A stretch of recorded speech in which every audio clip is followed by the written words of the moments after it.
अप्रैल के माह में जिला मंडी में कुल मिलाकर 4,500 नए केसेस कोविड के आए हैं।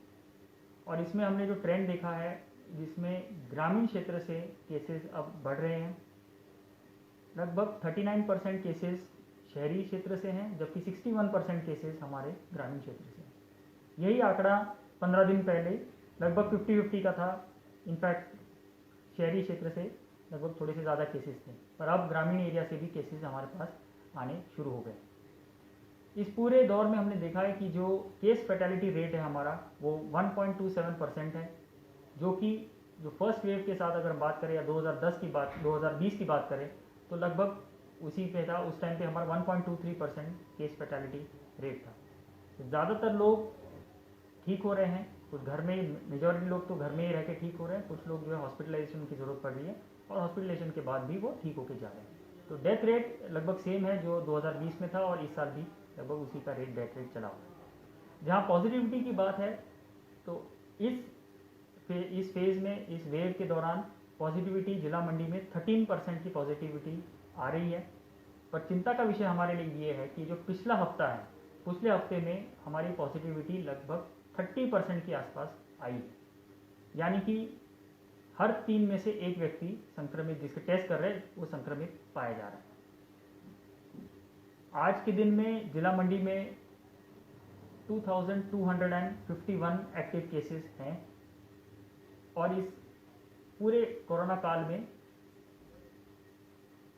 जो डेथ्स हमारी हुई है वो 186 डेथ्स हमारी हुई है।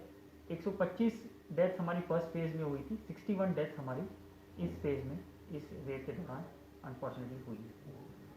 ये जो 2251 एक्टिव केसेस है, इसमें से 189 केसेस हमारे हॉस्पिटल्स में है, हॉस्पिटलाइज हुए हैं लोग, वो अलग अलग जगह पर उनको रखा गया है।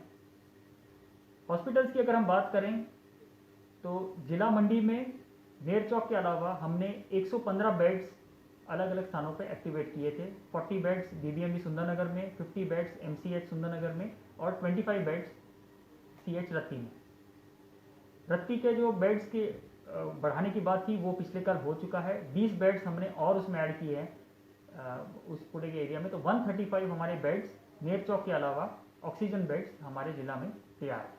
इसके अगेंस्ट आज के दिन में 88 की ऑक्यूपेंसी है। तो हमारे पास अभी भी बेड जो है वो वेकेंट है, जिसमें कि जो भी अगर सीरियस होता है पेशेंट जो होम आइसोलेशन में, उसको तुरंत शिफ्ट करके ऑक्सीजन सपोर्ट पे डाल दिया जा सकता है। नेर चौक में आज के दिन में हमारे 101 पेशेंट्स नेर चौक में एडमिट है जिला मंडी के। और नेर चौक की अगर क्षमता की बात करें तो 120 बेड्स का पहले नोटिफिकेशन सरकार ने की थी, और अब उसमें और 100 बेड की डीसीएचसी की नोटिफिकेशन की है, जो कि डेडिकेटेड कोविड हॉस्पिटल से एक स्तर नीचे है। जिस तरह की व्यवस्था हमारी बाकी बीबीएमबी में, एमसीएच सुंदरनगर में और रत्ती में है, उसी तरह की व्यवस्था नेर चौक में भी की गई है 100 की। तो कुल मिलाकर वहाँ पर 220 के आसपास जो बेड्स जो है वो वहाँ पर एक्टिवेट हो गए हैं।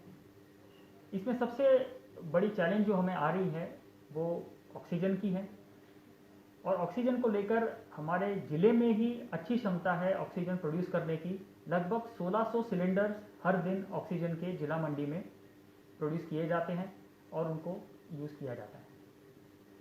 इसके साथ साथ ऑक्सीजन की क्षमता बढ़ाने के लिए हाल ही में पिछले हफ्ते नेर चौक में पीएसए प्लांट भी लगाया गया है, जो कि एयर वहीं से उसको ऑक्सीजन में सीधे जो है पाइपलाइन में ऑक्सीजन में डालता है, और उसकी भी क्षमता है 500 लीटर्स पर मिनट की उसकी क्षमता है। तो वो भी नेर चौक को बड़ा असिस्टेंस मिल रहा है कि वहाँ से ऑक्सीजन जनरेट हो रहा है।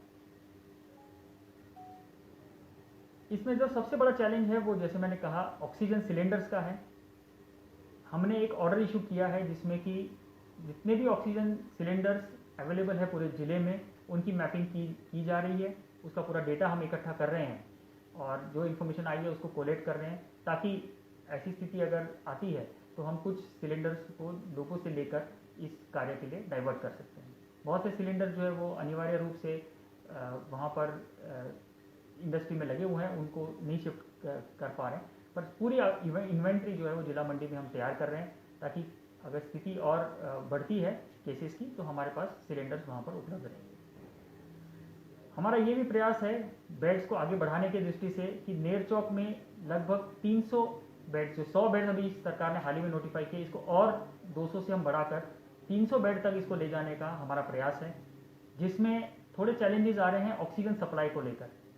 तो जैसे हमने कुछ सिलेंडर्स हमारे इंडस्ट्रियल एरिया से भी हमारे पास आए हैं, तो इंडस्ट्री से सिलेंडर हमने लिए हैं जो इंडस्ट्रियल पर्पज़ के लिए यूज़ होते थे, और उनको मेडिकल पर्पज़ के लिए अब उसको कन्वर्ट कर रहे हैं, जिसमें उसको कुछ प्रोसेस है, इसमें क्लीनिंग होती है ताकि मेडिकल के लिए उसको यूज़ किया जा सके।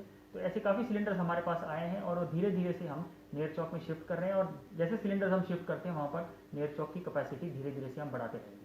तो फ्यूचर प्लान हमारा नेरचौक में भी तैयार है कि उसकी जितनी कैपेसिटी हॉस्पिटल की, उस तरह से बेड्स जितने हैं उन सभी बेड्स पे ऑक्सीजन प्रोवाइड किया जाए, क्योंकि जो हॉस्पिटल वैसे डिज़ाइंड है उसमें 160 बेड्स का जो हॉस्पिटल है वो डिज़ाइंड है कि जिसमें 160 पोर्ट्स है जिसमें ऑक्सीजन प्रोवाइड किया जा सकता है।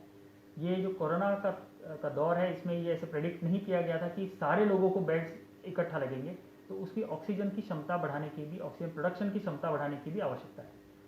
इस कड़ी में भी नेरचौक में हम प्रयास कर रहे हैं कि जो सेंट्रलाइज ऑक्सीजन है उसको सप्लीमेंट किया जाए, जितना उसका प्रोडक्शन एबिलिटी है उसको और बढ़ाया जाए। और नेरचौक में आज विचार चला हुआ है जो भी एजेंसीज हैं उनके माध्यम से कि हम उसमें और सिलेंडर सेंट्रलाइज ऑक्सीजन में लगाएं ताकि उसकी क्षमता बढ़े, और ज़्यादा से ज़्यादा पोर्ट्स हम एक्टिवेट कर पाएंगे पूरी ऑक्सीजन के साथ, और जहां एक्टिवेट नहीं कर पाएंगे वहां पर सिलेंडर्स प्रोवाइड करेंगे ताकि वहां पर सारे बेड्स जो है एक्टिवेट हो सके और पेशेंट्स का वहां पर ट्रीटमेंट किया जा सके। बेड कैपेसिटी की अगर हम बात करें तो बेड कैपेसिटी भी चरणबद्ध तरीके से हम बढ़ा रहे हैं। जैसे मैंने कहा, रत्ती में 20 बेड्स हमने एडिशन लगाए हैं ताकि वहाँ पर और लोगों की जो है ट्रीटमेंट की जा सके। अगले हफ्ते, इसी हफ्ते हमारा जो मेकशिफ्ट हॉस्पिटल है नेरचौक में वो एक्टिवेट हो जाएगा, जिसमें लगभग 80 से 90 बेड्स हम एक्टिवेट कर पाएंगे। उसकी अलग सेंट्रल ऑक्सीजन की सप्लाई है, तो वो सारे बेड्स ऑक्सीजन के साथ हम प्रोवाइड कर पाएंगे। इसी हफ्ते इसको हम एक्टिवेट करेंगे जितने जल्द हो सके। कुछ थोड़े से चैलेंजेस इसमें आ रहे हैं क्योंकि उसमें जो फाइनल प्रोडक्ट्स के जो कुछ पार्ट्स हैं वो अलग अलग राज्यों से आते हैं, और बाकी राज्यों में लॉकडाउन लगने की वजह से या रिस्ट्रिक्शंस लगने की वजह से थोड़ी ट्रांसपोर्टेशन को लेकर दिक्कत आ रही है, इसलिए थोड़ा सा डिले हो रहा है। पर हमारी कोशिश है कि जल्द से जल्द मेकशिफ्ट हॉस्पिटल नेरचौक को एक्टिवेट किया जाए और वहाँ पर 80 to 90 बेड्स हमारी इमीडिएटली एक्टिवेट हो जाएंगे। साथ ही साथ माननीय मुख्यमंत्री महोदय ने जब उनका दौरा यहाँ पर था, उन्होंने फैसला लिया कि राधा स्वामी सत्संग ब्यास खलियार में है, वहाँ पर 200 बेड की कैपेसिटी तैयार करनी है। उसके लिए हमने ऑर्डर प्लेस कर दिया है, उसका कार्य आज से शुरू हो जाएगा, और वो मुझे पूरा विश्वास है कि अगले हफ्ते हमें वो डिलीवरी वो देंगे। तो अगले हफ्ते 10 से 15 दिन के बीच में वो तैयार होके रेडी हो जाएगा और हम उसमें पेशेंट शिफ्ट करेंगे। उसमें भी सेंट्रलाइज ऑक्सीजन होगा, और ऑक्सीजन के माध्यम से जितने भी बेड्स उसमें होंगे सारों को सेंट्रल ऑक्सीजन के माध्यम से सप्लाई हम दे पाएंगे। मैनिफोल्ड सिस्टम वहाँ पर भी लगेगा ताकि ऑक्सीजन के सिलेंडर्स की रिक्वायरमेंट मिनिमल उसमें रखी जा सके। तो हमारा पूरा प्रयास है कि जितने भी हमारे पास केसेस जिला मंडी में आ रहे हैं, चरणबद्ध तरीके से हम अपनी अपनी कैपेसिटीज उसमें बढ़ा रहे हैं। जो चैलेंजेस आ रहे हैं, चाहे ऑक्सीजन सिलेंडर की बात हो, चाहे रेगुलेटर्स की बात हो, धीरे धीरे चैलेंजेस आ रहे हैं, उनको भी हम चरणबद्ध तरीके से रिजॉल्व कर रहे हैं। हाई लेवल कमिटीज़ भी स्टेट लेवल पे कॉन्स्टिट्यूट की है जो कि ज़िले को असिस्ट कर रही है अलग अलग कार्यों में, और वो देख रहे हैं कि सप्लाई चेन को स्मूथली कैसे रखा जाए।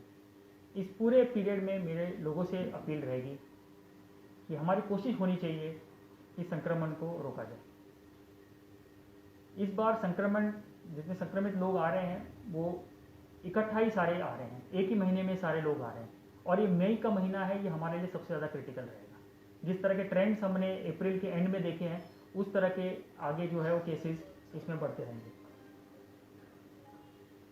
और मई के महीने में ये जो संक्रमण है ये और फैलने की संभावना है। जिस तरह के नेशनल लेवल पे ट्रेंड्स हैं और बाकी जगह पर जिस तरह से केसेस बढ़ रहे हैं, हमें लग रहा है कि यहाँ पर भी केसेस बढ़ेंगे। इसमें संक्रमण को रोकने के लिए हर व्यक्ति को अपनी जिम्मेदारी समझकर उसमें भागीदारी बनना पड़ेगा। संक्रमण को रोकें, और जितना हम ज़्यादा फैल रहा है, अगर फैलना ही है तो धीरे धीरे से अगर हमारे पास फैले तो हमारे हेल्थ इंफ्रास्ट्रक्चर पे हम उसको मैनेज कर पाएंगे और सारे लोग जो है वो उसको ट्रीट कर पाएंगे।